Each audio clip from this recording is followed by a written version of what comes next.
चलिए सीधे जोड़ते हैं आपको उन तस्वीरों से जहां प्रधानमंत्री मौजूद हैं। नॉमिनेशन के लिए वो पहुंच चुके हैं। हालांकि जो समर्थक हैं वो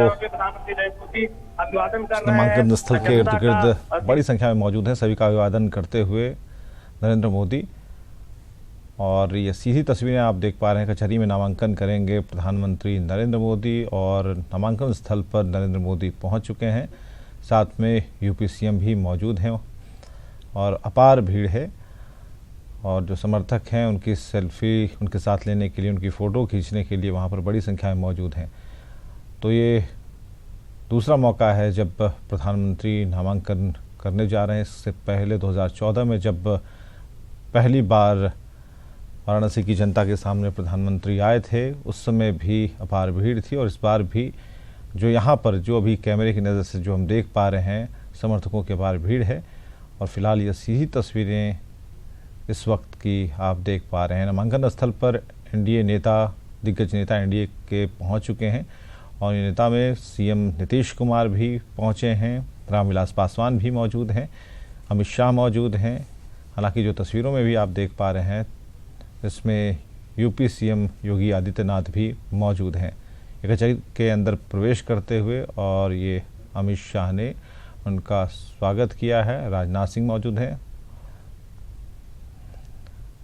और इस कक्ष में आप देख पाएंगे कि सभी लोग मौजूद हैं और तमाम बड़े लीडर्स देश के मौजूद हैं। नीतीश कुमार भी वहाँ पर मौजूद हैं। सभी लोग मौजूद हैं। तो कह सकते हैं कि एक एनडीए का व्यापक जो प्रारूप है वो दिखाने की भरसक यहाँ पर कोशिश की गई है।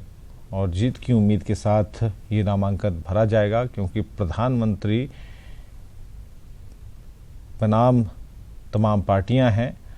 और इस इलेक्शन को भी बीजेपी यही मान रही है कि नरेंद्र मोदी के फेस वैल्यू को या फिर जो काम सरकार ने 5 साल में किए हैं, उन बातों को सामने रखकर ये चुनाव लड़ा जाएगा। हालांकि बनारस की जो जनता है, यूपी की जो जनता है, वो तय करेगी कि किस तरीके से प्रधानमंत्री के 5 साल के काम को देखा जाए और उस पर वोट कास्ट किया जाए। तो कचहरी में नामांकन के लिए प्रधानमंत्री पहुंच चुके हैं। सीधी तस्वीरें आप देख पा रहे हैं। सभी बड़े लीडर्स मौजूद हैं। एनडीए घटक दलों के सारे लीडर्स को आमंत्रित किया गया था। नितिन गडकरी इसमें नज़र आएंगे आपको। और ये सीधी तस्वीरें हम आपको दिखा रहे हैं, इस वक्त की लाइव तस्वीरें, जहां प्रधानमंत्री नॉमिनेशन के लिए पहुंच चुके हैं। कुछ कागजी प्रक्रियाएं जो हैं वो होंगी और उसके बाद प्रधानमंत्री नॉमिनेशन करेंगे और जनता के समक्ष होंगे। अभी तक जो बनारस की जनता के सामने उन्होंने रोड शो किया है, गंगा आरती की है। हालांकि इन बातों से अलग कई ऐतिहासिक चीज़ें हैं जो कि इस इलेक्शन से जोड़कर देखी जा रही हैं। बनारस में पहले क्या नहीं हुआ, काशी में क्या नहीं हुआ, प्रधानमंत्री के लोकसभा क्षेत्र बनने के बाद क्या हुआ, क्या बदलाव हुए, ये सारी चीज़ें जनमंच पर हैं। और उन जनमंच पर जो चीज़ें हैं, उस प्लेटफॉर्म से सभी लोग इन चीज़ों को देख रहे हैं, करीब से देख रहे हैं। और मेगा रोड शो हुआ प्रधानमंत्री नरेंद्र मोदी का। और ऐसा ही शो आपने देखा होगा 2014 में हुआ था, जब उन्होंने रोड शो किया था। 26 अप्रैल की आज तारीख है और आज नामांकन दाखिल करने के लिए कचहरी के रूम में प्रधानमंत्री नरेंद्र मोदी अपने घटक दलों के बड़े लीडर्स के साथ मौजूद हैं।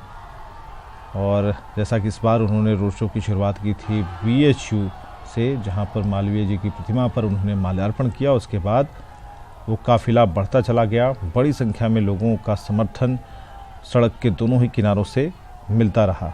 विभिन्न घाटों को देखते, नमन करते हुए प्रधानमंत्री आगे बढ़ रहे थे।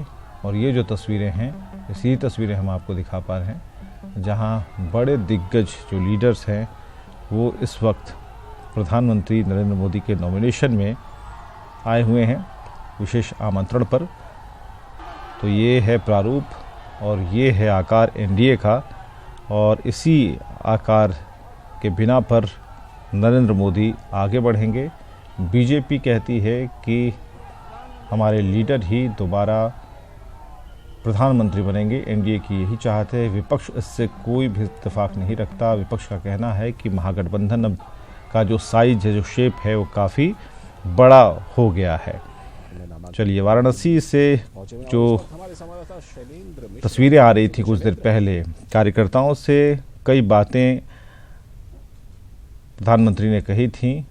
उन्होंने ये कहा था कि जीतने का काम पूरा हो गया। आत्मविश्वास से लबरेज हैं प्रधानमंत्री। उन्हें लग रहा है कि ये पूरी जो भीड़ है, जो कार्यकर्ता समर्थकों की जो भीड़ है, आम जनता की भीड़ है, ये उन्हें एक बार फिर मौका देना चाहती है, जो मौका उन्होंने मांगा था। और कई चीज़ें उसमें उन्होंने कही थी। उन्होंने कहा था कि मैं गंदी से गंदी चीज़ को भी खाद बनाता हूँ और इसमें कमल खिलाता हूँ। और ये कई मायनों में जो बातें थी, जो स्क्रिप्ट थी उनकी, कह सकते हैं, जो उन्होंने जो भाषण दिया, उसका अर्थ कई मायनों में निकाला जाएगा।